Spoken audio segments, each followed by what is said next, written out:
Hi. Great. Okay, Parshat Shemot. So because this is a class for women, with women, we're going to talk about women. Okay, so there's a very famous line in the Gemara in Sotah 11b, which says, in the merit of the righteous women that were in that generation, we, Israel, were redeemed from Mitzrayim. The reason we got out of Mitzrayim was because of the righteous women. Okay, so in this year, I'm going to talk about a couple of the righteous women in this parsha. Great, so the beginning of the Egyptian slavery. Does anybody know how the Egyptian slavery started out? Yeah? Paro wanted to keep people in Egypt. Right, okay, he wanted to keep people in Egypt, but he also wanted to control the population explosion. There was a population explosion happening in the Jews, okay? Each woman was having 6 kids at a time, okay? And there was just an explosion of Jewish people are happening. So Paro wanted to limit the amount of kids they were going to have. So his idea was, step 1, we're going to work them so hard that they're not going to want to have kids. Okay? But you can't just like walk up to someone and be like, good afternoon, I'd like to enslave you. Okay? So how did he do this? It was ingenious. He called out and he said, attention Egyptians, all loyal Egyptians, we are now doing a public works project, and we are accepting all volunteers. So the first day you have to imagine like the banners and like the social media campaign and like everybody's go down and we're like, we're gonna all together build the cities. And Paro himself shows up with like his little shovel and they're all working together, all of the Egyptians. And because the Jewish people are like wanting to be good citizens of Egypt, right? So they show up too. And they're like making the bricks with all their neighbors and everyone's volunteering and it's so nice. And so they say, we're just gonna keep working together as a nation until we build the whole thing. Well, obviously the next day Paro didn't show up to keep working. And as the days went by, this volunteer project, more and more and more of the Egyptians stopped showing up to volunteer until finally it was only the Jews left. And then they weren't volunteering anymore. Because then when they tried to be like, you know, this volunteer thing, I'm going to leave, all of a sudden Paro whips out the taskmasters with the whips and the taxes and says, actually, funny story, you can't leave. And that's how the Egyptian slavery began. It began from this motivation of being really good Egyptian citizens until all the way we're suddenly a smaller, like, oppressed people within Egypt. So this was their plan. They were just going to work us so hard that we would stop having kids. And they got the added benefit, slave nation. What happened, though? They were working us so hard. They switched the work of the men and the women, so the men had to like sew and the women had to be like making bricks. They kept the men out in the fields until late at night until they would just basically fall over exhausted in the fields. Now what happened? How did the Jewish nation continue? Great. So the women would go and they'd draw water, and inside the little buckets there would have fish. So they'd go cook the fish. And then they take water and fish out to their husbands in the fields, and they had these little bronze mirrors, right? Mm-hmm. And so they'd put the mirror up, and they'd be like, I look cuter than you. No, I look cuter than you. Okay? They would go out, and they would feed their husbands, and they would flirt. Until eventually, like, their husbands would, like, kind of revive themselves, and family life could continue, right? And so they would get pregnant, but they couldn't have kids because they knew that the Egyptians immediately, as soon as they would try to have children, would come after them. So what would they do? They would go out into the apple orchards and they would have their children in the apple orchards, which is, by the way, one of the reasons that there's apples in Khoroset. On Pesach, why do we put apples in the Khoroset? It's to remind ourselves of the righteous women who were, like, underneath the apple trees had children. Okay? They had children. They did have children under the apple trees. As in, like, that's where they gave birth. They gave birth under the apple trees. 6 at a time. 6 at a time. Okay? So then Paro's first thing, okay, Paro's first attempt at controlling our population failed. So then he goes to plan number 2. Okay? He decides to use the midwives. Okay? So he goes to the 2 midwives who were Shifra and Pua, okay? So Shifra and Pua, who were Yocheved and Miriam. Yocheved and Miriam, and why were they called Shifra and Pua? Oh. I know this because one of them would like sing to the babies. And Okay, the other great. one So Shifra would clean up the baby, would make the baby shine, which is related linguistically, and Pua because she would actually make the sound like you do to a little baby to get them to quiet, right? So they were taking care of the children. So Paro calls these midwives before him and is like, I have this great idea. When you assist the Hebrew women, if it's a baby boy, kill him. And if it's a girl, you can let her live. His plan was to use the midwives to surreptitiously start infanticide. He was going to have them kill the baby as the baby was born so the mothers would think it was stillbirth. Okay? He was tricking, he wanted to like hide this genocide. He didn't want to make it obvious that he was killing babies, so he was going to kill them as they came into the world. Now you have to ask a question here. Kill all the boys and let the girls live. What's the problem? If you want to control population, who do you kill? The women. If you want to control the amount of Jews, who do you kill? The Jewish woman, because that's who makes the Jews. Have you ever wondered this? Like, why is he all about killing the boys and not about killing the girls? He was scared of an uprising. Okay, so like, but the women aren't going to uprise? Like, just kill them all. Like, if you have a population problem, just kill all the babies. Like, why just killing the boys? Okay, so this has bothered me for years because it seems just like a bizarre thing to do, especially it's anti-logical. Okay, so I found 3 really interesting answers to this question of why do we want to keep the girls alive? Okay, so the first one is the Mitzrayim had a favorite sin category. What was their favorite sin category? Favorite pastime? Sexual immorality. Okay. The Mitzrayim were really into sexual immorality. Him with her with him, he with her, with that, with all of us together, okay? So the Jewish women, throughout the entire time in Egypt, never participated. And the Jewish women were really pretty. And the Egyptians really wanted to play some of their reindeer games with these Jewish women, and they would never participate. So Paro's first idea was, let's kill all the boys, and we'll keep the girls alive, because it's not worth destroying somebody that nice. We want to use them for a part of our sexual immorality thing. Okay? That explanation comes from the Midrash. The next exclamation comes from Ha'emek Devar, which is a Netziv.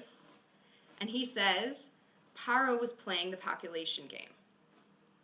He knew that the Jewish women were capable of having huge amounts of children, healthy and strong.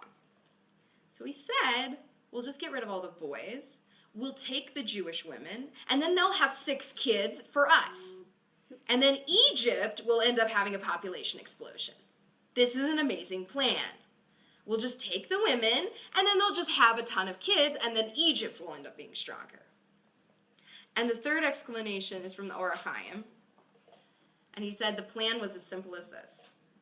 Egypt didn't want the Jews to leave, right? They wanted the Jews to stay. They just didn't want so many of them. So what they decided was, you kill off all the boys. You raise up an entire generation of girls. There'll be no one for them to marry. They'll be all alone. And women generally want to get married. So eventually, they'll have to intermarry with us. They'll have to assimilate with us. And as soon as they assimilate, we become one nation, and there's no reason for them to leave. Because now we're all proud Egyptians. This, by the way, should sound real similar to like some other nations throughout history's motivations with the Jews, right? The idea is all we have to do is just convince them to like, let's get married, and then everything will be fine, right? Okay, so we decide to go after it. What happens? Does this evil plan work? No. Nah, why doesn't it work? What's up? Hashem, but how Hashem? Paro literally raised the person who took them all out of Egypt. Right, okay, so that ends up, the ironic Paro ends up raising your redeemer. What? Okay, that ends up happening a little bit later. But what happens with the midwives? He's like, hey midwives, kill all the boys. And they were like, hashtag no. Hashtag fear God. Okay, so they said no. And they were just like, no. And what they did, what it says is they actually went the extra mile to keep all of the kids alive.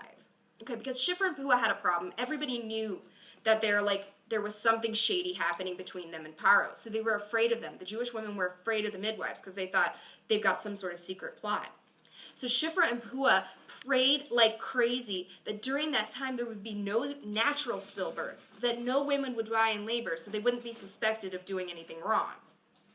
So actually, what Paro's whole, kill the boys, guys, and just make it look like a stillbirth, actually ended up happening, that there were no stillbirths. There were no women who died in labor. There were no children that were maimed in the labor process. Everybody came out healthy, and the mothers were healthy, too.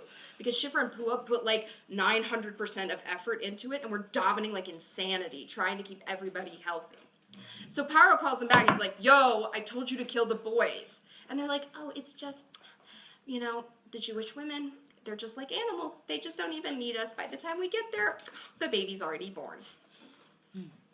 And then Paro accepts their words, which is a hidden miracle, because they was like, oh, okay, sorry, guys. Right? Okay? So then Paro changes plot. Okay? Paro changes plot. And the next plot is throw him into the river. But who exactly gets chucked in the river? Who's supposed to get thrown in the river? The boys, still. Which boys? The firstborn ones? The firstborn boys?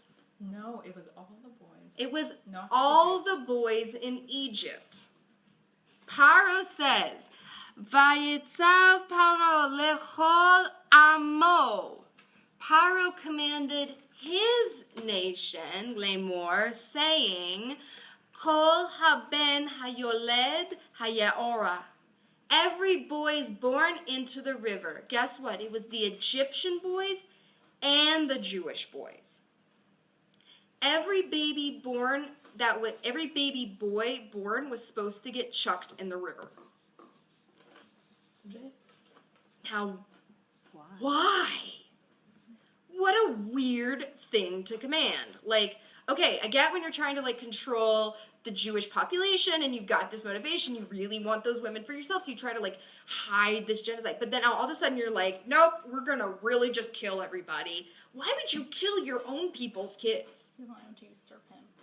Okay, great. So you don't want anybody to usurp you. Okay, so there was a prophecy. Okay, the Egyptians were huge believers in astrology. Okay, so here's the prophecy. The astrologers came to Paro and said, the Redeemer of Egypt is currently in his mother's womb. We just don't know if his mother is Egyptian or Hebrew. Okay? So he knew that the Redeemer of Egypt, the Israelites, the one who was going to take them out, was currently in utero, but they just didn't know where the utero was. If it was an Egyptian mom or if it was a Hebrew mom. Why is that, by the way? How did they get messed up, the astrologers? They didn't have real Nevilah. No. Because Moshe was kind of both. Because Moshe was raised by two moms. True. He was raised by an Egyptian mommy and a Hebrew mommy. Okay, so they couldn't see which was his birth mother. Okay, they were like, what? There's an Egyptian mom and a Hebrew mom? We don't know what's going on. And why the river? Okay, so the Egyptian prophecy had two important pieces of information. One is that the Redeemer of Israel was destined to end up in the Nile and was destined to be struck over water, about water. Something about water was going to end up striking him, and he was destined to end up in the Nile. Okay, this is what they knew. They knew that he was going to be born of an Egyptian or a Hebrew mother, that he was going to end up in the Nile, and that he was going to, end up, his defeat, his downfall would be over water, would be with water. Okay? So their thoughts are, okay, well, we're not really sure which baby it is, so we're just going to chuck all the babies in the river. That'll cover our bases. Right? No problem. And what was their other thought process? Why the river? The Egyptians, remember Haman from like Purim? Okay, so people who become experts in Jewish history usually end up getting something wrong about it. Okay, so what they got wrong was the following. They knew that God had promised to never flood the earth again. Remember, I don't know, like 2 months ago, Noah, and here's the boat, and then the boat lands, and then they catch it in the sky, right? And we're never going to flood the earth again. So the Egyptians were like, okay, so we know God punishes measure for measure. God goes tit for tat. So he can't punish us with water. Because he already promised he won't punish with water again. So we'll just use water. And he won't end up punishing us. Because he promised he wasn't going to flood the earth ever again. Now, here's the thing about prophecy. When you're an Egyptian, you get like half the story. Okay, so let's fill in, like VH1 behind the music, let's fill in the other half of the story. Okay, so Moshe was born to a Jewish mother, but ended up getting adopted by an Egyptian mom, okay, which we're going to see in a few minutes, okay? So that was the whole thing. They couldn't figure out which side he was from. He was destined to go on the Nile. His mom puts him on the Nile, okay? And he was destined to be brought down about water, but not the water of the Nile. Moshe's eventual downfall, and the reason Moshe gets punished is because instead of asking the rock for water or telling the rock to bring forth water, he strikes the rock for water. And that's the water that brings his downfall, not the water in the river. And yes, Hashem promised to never ever flood the earth ever again. But he didn't promise not to punish Egypt with water. So how does he end up punishing the Egyptians in the end? They end up drowning in Yam Suf. And their beautiful river that they loved so much turns into blood and spits frogs at them. Right? God was perfectly capable of still punishing them with water. Okay, so they had their prophecy, but their prophecy was about half-baked. Okay, so then this has been my other question for years, which is, what was Yocheved's deal? Okay, I have my beautiful baby. This is like a woman who stood up to Paro, right? She's strong, she's capable, she has her beautiful baby who like glows and was born circumcised. Okay, we know that we have a prophecy that he's like a big deal. And she's like, oh, you're 3 months old. Bye! What? This has always bothered me. Like, what was her plan here? Her plan was like, oh, I'm just going to like weave this basket, and then I'm just going to put my baby in the basket, and then I'm just going to peace out. And like, Miriam, you can like hang out. How is that okay? How is that not an insane thing for a mother to do? To be like, here, baby, why don't you just go for a cruise? Well, she must have known it was going to be okay. Right, but like, how is he going to be okay? How is that going to work out? Like, okay, Miriam Leah. Like, I guess Emunah, but Emunah and like, I'm just going to go stick my baby in a cardboard box on the side of the road and like. You're not supposed to rely on miracles. Like, this is a crazy story. This has bothered me for years, right? Because it just seems like I was talking to somebody this week, and I was like, so, like, she hid him for 3 months, so hide him for 3 more months, or, like, try to escape the country, or, like, I don't know, any other solution other than, like, basket in the reeds, which is random. Do you hear my question? Okay, so here's the story. Yocheved knew about this prophecy. She knew about this prophecy. She couldn't hide the baby anymore because at 3 months, the baby, what the Egyptians were starting to do, they were so frustrated with all of their kids getting killed, they would take their baby daughters to the different Jewish houses and let the babies cry in the living room.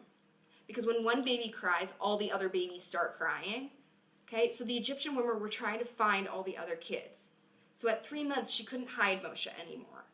Okay, but she knew that the prophecy said he was supposed to go into the Nile. Okay, so she figures, I'm going to put him in the Nile.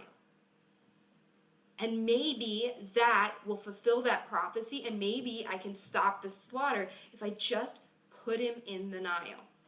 What she put him in, what's the word in Hebrew for what she put him in? A teva. Where else do we see the word teva? Teva Noach. There was a whole concept of putting that which should survive inside of something on top of water. So just like God saved Noach in a teva, Hashem, I'm putting my baby in a teva. Save him. And she goes to Miriam and she says, Miriam, you're the one who prophesied that he would be a leader. You see how your prophecy is going to hand out. You stand here. Rav Hirsch said that Miriam standing there was some sort of like compulsion. She couldn't move. She was like planted where she was. Okay? So Yocheved, like in this moment of Emunah, which is what you're talking about, Emunah in Hashem, that like I'm going to just trust it's going to be okay. She puts the baby in there. She says, Miriam, you keep watch, and she backs away. Now in this exact same moment, who comes down? Bat Paro, whose name is Batya. Okay, why is her name Batya? Because she ends up converting. Okay, so according to most of the Meforshim, there's different opinions here. Right? Yeah, she converts. Hashtag what? Okay, so like according to most of the Meforshim, what ends up happening is why was she going down to the river Dafka on that day, just on that one day? Why is she going down the river? She was feeding herself. Okay. Was she converting? She was converting. Okay, according to most people, okay, seriously, the Midrash says she went down to the river to mikvah. Like you did. Batya, Bat Paro, when she was going down to the river, why was she going down the river to take a bath? Like, you're Bat Paro, dude. You could probably bring the river water to you. Right? Okay? At the same time. She came down to convert. At the same time. At the same time. Okay? So she comes down, dunky, dunk, out. I'm Batya. And all of a sudden, she hears the baby crying. And all of a sudden, immediately, as soon as that Jewish neshama came into her, she had this immediate connection with the Jewish people, and this immediate rachmanas, this immediate mercy for other Jews. And she hears the baby crying, and she's like, I have to get that baby. I have to get that baby. Now, we know the Meforshim that say what happens. She stretches her arm out, and her arm goes into extreme stretcho mode, right? Which says that even if you don't think you can, trust in God. It can probably work. So she reaches out and she's like, yeah. And she looks like the Stretch from like, the Fantastic Four, like, yeah. Okay, and she pulls the baby in and she opens the baby up and she's like, it's a Jewish baby. Right? How did she know? Circumcised. Okay? And she's like, it's a Jewish baby. Okay? And then she sits there and she's like, I'm gonna keep it. Now you have to realize what position she was in. Her dad had ordered all of the babies killed. And she was like, I'm gonna keep the baby. My baby now. Okay, so she gets the baby and she's like, oh baby, oh you're hungry baby. And then she's like, would you like to nurse? And then apparently there were like a lot of midwife, wet nurses in the Egyptian world, okay? She's like, nurse my baby, and the baby's like, nope. And then she's like, oh, baby, do you want a Jewish nurse? And then Miriam's like, hey, I know somebody. I've got the perfect wet nurse. And then Yocheved shows up and is like, would you like me to nurse? And she's like, sure, and I'll pay you for it. Proving the Jews have each other's back since the beginning of time, okay?